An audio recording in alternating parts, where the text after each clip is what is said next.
నిన్న మే 10వ తారీఖున పాకిస్తాన్ అడుక్కోవడం అనేది మొదలుపెట్టింది.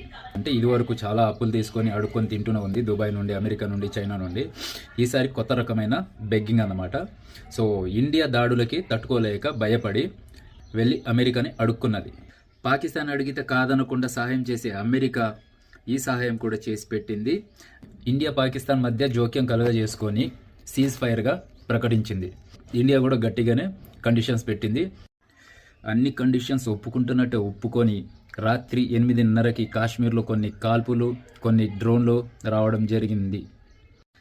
సీజ్ ఫైర్ ఒప్పందం జరిగిన తర్వాత కూడా నువ్వు సీజ్ ఫైర్ రూల్స్ని అన్నిటిని బ్రేక్ చేసి మా మీదికి డ్రోన్లు వదలడం, కాల్పులు చేయడం ఎంతవరకు కరెక్ట్? అయినా ఈ పాకి మాటలకు ఇండియా ఎప్పుడు నమ్మదు. నమ్మి మోసపోయింది డొనాల్డ్ ట్రంప్ అంటే అమెరికా. మొన్ననే 2 days బ్యాకే IMF నుంచి 2.3 బిలియన్ లోన్ అనేది శాంక్షన్ చేపించింది అమెరికా. ఇప్పుడు సీజ్ ఫైర్ అని చెప్పి మధ్యంతరం కలగజేసుకొని వచ్చింది, ఒక పెద్దన్నలాగా వచ్చింది అమెరికా. ఇప్పుడు ఇన్ని చేసిన అమెరికా నోట్లోనే పెట్టింది పాకిస్తాన్.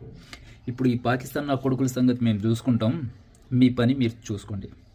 USA మీకే మధ్యవర్తిగా వచ్చి క్రెడిట్ కొట్టేసుకుందాం అనుకున్నావా డొనాల్డ్ ట్రంప్ తాత? ఆఖరికి నిన్ను పుష్ప చేసింది, ఎర్రి పుష్ప.